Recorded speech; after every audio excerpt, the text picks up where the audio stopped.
Hi, in the last session, we talked about the process blocks. We understand that the statements inside the process block executes sequentially, and we've seen some simple examples which demonstrated that what and how you can write your sequential statements inside the process block. Now, in this session, we will talk about registered process block, which uses the clock signal within the process block. This is useful when you are needing flip-flops or registers in your designs. So let's start. So first, there are some small key points which you should know about the registered process blocks. A registered process must have a clock signal in the sensitivity list. This is mandatory. Optionally, you can include a reset signal as well. It's advisable to have a reset signal here. This means that when defining a registered process, only include the clock signal and optionally the reset signal in the sensitivity list. No other signals are suggested here unless they are being used other than clock transition statements. So the registered process will always check for either the rising edge or the falling edge of the clock signal. This is used to implement flip-flop or register type of applications. We will talk about their use cases later in this series as they are going to be widely used in many of our designs. So in short, clock signals or clock, this is the main signal that triggers the process block.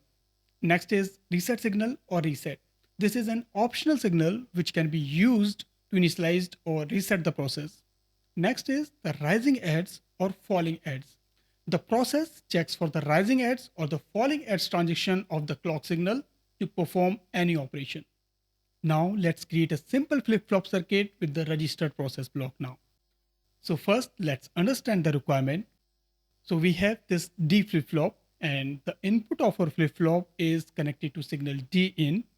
The output of our flip-flop is connected to signal D out. The clock input of our flip-flop is connected to signal clock and the reset input of our flip-flop is connected to the signal reset. So let's write the process block first with the sensitivity list. So write registered colon process reset comma clock begin then some blank space and process semicolon. So if you see, we added clock and reset signal in the sensitivity list here. We did not add D in the sensitivity list. And this is the only difference what we have learned in the last session of VHDL process block when we are using the process block for simple executions without clock signal. And that time we said that it is mandatory to add all the signals in the sensitivity list which are being used in your process block, because you will only see the changes in the simulation if your process statement executes, and they will execute when it detects any changes in the sensitivity list signals, right? Now in the registered process block example, we have this D flip-flop. So as the basic property of D flip-flop, it really does not matter that when your input signal D in is changing, because your output will only be changing at either the rising edge or the falling edge of the clock signal. This means your input will pass to the output when the clock signal changes, either at the rising edge or the falling edge. So there is no benefit if you execute registered process block other than the clock signal changes. We have also added reset signal in the sensitivity list. This is fine. I hope you are clear now that why registered process block mainly include clock signals only and why we ignore other input signals. But note that this is only applicable for the signals which are going to be used for the clock transitions. If you have any other signal which is not dependent on the clock signal changes, then these signals must be included in the sensitivity list. We will see the example of these scenarios later. However, you can use separate processes to avoid that situations as well. Anyway, our registered process block is ready. Let's quickly write the code for this flip-flop design in the next slide. So this is our code for the D flip-flop design. Let me read this first. Registered colon process reset comma clock begin. If reset equals to 1, then D out gets the value of 0 semicolon. Else if rising edge of clock, then D out gets the value of D in semicolon. And if and process. Okay, so the definition is very straight here. The process block is sensitive to the clock and reset, which we discussed already. Now the first statement is if reset equals to 1, then D out gets the value of 0. This is the master condition. If reset equals to 1, then your output signal D out is straight 0, no matter what is your input signal D in. Now the second condition, else if rising edge of clock, then D out gets the value of D in, and if. This statement will only check the clock signal when first condition do not meet, means reset signal is 0. So when reset is 0, then it will check for the rising edge of the clock signal, means when your clock signal changes from 0 to 1. And at this transition, your input signal D in will pass to the output signal D out. Do not worry about the if-else syntax at the moment, as we are covering this very shortly. But remember the process block and how and where to use them. But as a quick brief here in this example, the if-else syntax is if, then condition, then write then, which is the keyword, then write statements here. They will execute when the condition meets. You can write many number of statements here, but remember that they will all execute sequentially, means one after another. Now you can write your second condition, and for that write else if, then condition, then the keyword then, and then write your statements here.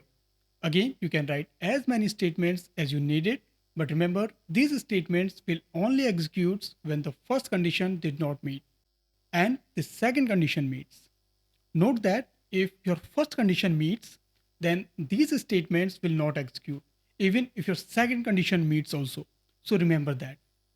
Second note here, if you notice the spell of else if, it is not ELSEIF, but it is ELSIF in VHDL.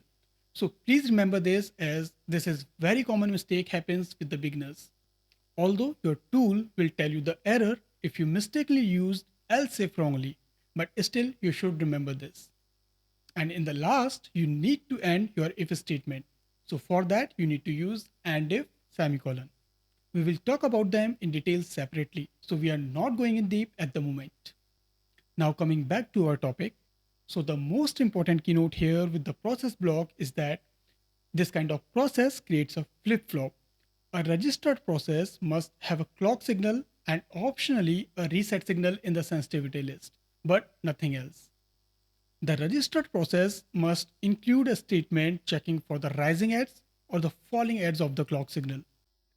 And the main key point is that any assignment within the body section of a registered process always creates a flip-flop, like we saw in our earlier example when we have one signal assignments in D out.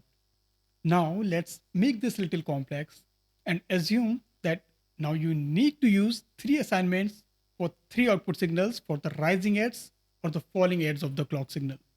So how you will write them and how you will get the outputs in structural design. For example, you have 3 output signals, D out 1, D out 2 and D out 3. And you have 2 input signals as well, signal A and signal B. Now the requirement is when the reset signal is high, then all 3 outputs are 0. But when reset signal is low, then you have 3 different logical operations happening for each output signals. For example, let's say for D out 1, input signal A is transferring to the output signal D out 1. For D out 2, you are doing the logical AND operations of input signal A and input signal B. And for the D out 3, you are doing the logical OR operation to the input signal A and input signal B. Okay, so you can see the VHDL code in this slide here for this requirement. I will read it thoroughly first. Demo 2 colon process reset comma clock begin if reset equals to 1, then D out 1 gets the value of 0, D out 2 gets the value of 0 and D out 3 gets the value of 0. Else if rising edge of clock, then D out 1 gets the value of A, D out 2 gets the value of A and B, and D out 3 gets the value of A or B semicolon. And if and process. This is very simple code. If you understood the requirements and if you understood our last designs of simple D flip-flop, then I hope you can relate it very easily with our requirements too. Now think a bit that how the tool will develop the structure for this design. Remember that all the signals which are driven by the registered process block, they always create a flip-flop in design. and you will receive the output through that flip-flops. Now take some time to think before proceed. Let me give you a small tip here. So it will create three flip-flops for your design. One for each output signal, means one for D out 1, second for D out 2, and third for D out 3. Okay, let me show you quickly. You can relate this with the simple architecture in this slide. We have two input signals, input A and input B, and we have three output signals, D out 1, D out 2, and D out 3. So first we can see three flip-flops, one for D out 1, second for D out 2, and third for D out 3. All these three flip-flops have the same clock signal as an input and reset signal as well. Do not confuse from the image, as I didn't add the reset signal here to make it simple, but assume that there is a common reset signal which is connected to the reset pin of all these three flip-flops here. Okay, so the first output is D out 1 gets a value of A. So you can see that input A is straight connected to the input of first flip-flop. So at the rising edge of clock signal, your D out 1 will get the value of input signal A. Next, D out 1. So you can see that the input of the second flip-flop is not straight. First, we did the logical AND operation on input signal A and input signal B, and then the output of this is going towards the input of flip-flop, and the output of this flip-flop is our final output D out 2. Same for the output 3, which is signal D out 3, and this is doing the logical OR operation on signal A and the signal B. Hence, the output of this logical operation is going to the input of third flip-flop, and the output of flip-flop is connected to the D out 3. Note that all these three flip-flops having the same clock signal, means same clock signal is connected to the clock pin of all these three flip-flops. So this is the hardware realization of a generic registered process. Registered process are one of the most commonly used circuits in the real life designs. This circuit is so important to understand the key concept of registered process block. Although the internal architecture of an FPGA is optimized to do the exactly same things what is shown in this picture. If you recall from our first video, we explained the basic building blocks of an FPGA, which is called configurable logical blocks or CLBs, which contains a lookup table or LUT and a flip-flop. The LUT performs the combination logic and its output is connected to a flip-flop, just like you see in this picture here. So we can see that the basic building blocks of an FPGA are optimized for implementing the registered processes. And you will use these registered processes in almost all the designs in your future. So it is very important to be familiar with them and understand them. Okay, so if you understand the basic concept of registered process block, here is the example 3. Let's look at the general case of a registered process. So here we have a simple example of a process that drives signal D out. The output signal D out here is determined by a function that takes several inputs labeled as x1, x2, x3, and so on. And they can configure any type of structure design based on the requirement. Now, since this is a registered process and we already know that the D out will be implemented as the output of a flip-flop, means our function takes the input from x1, x2, x3, and so on, and the output is some function of these inputs. And this output will be the input to the flip-flop, and the flip-flop output will be our final output signal D out. So this is the hardware realization of this generic registered process, which include the basic building block of an FPGA called the configurable logical block or CLBs. This CLB contains a lookup table or LUT and a flip-flop. The LUT performs the combinational logic and its output is connected to a flip-flop, just like in this picture here. Let's consider that this cloud is some kind of combinational logical circuit here, which is the function of inputs, and once it has the output, that will be passed on to the output D out at the rising edge of the clock signal. Now in this slide, let's quickly see the predefined VHDL functions for rising edge or falling edge of clock signal. You can use these functions straight like this. These both functions described inside the std_logic_1164 package. Means you need to include this package to use these predefined functions. So rising edge of clock is the same statement like clock event and clock equals to 1. This means that when the clock signal changes its value and the value of clock signals becomes 1, then this condition will be true. And hence the statements for this condition will execute. So both will do the same job. You can use any statement here, either rising edge of clock or clock event and clock equals to 1. Similarly, we have another function for falling edge of clock. It is falling underscore edge clock. This is again defined in std underscore logic underscore 1164 package. This function is same as clock event and clock equals to 0. This means that when the clock signal state changes and the value of clock signal becomes 0, then this condition will be true and the statements of this condition will execute. Means you can use either falling edge of clock or clock event and clock equals to 0 in your VHDL designs for such requirements.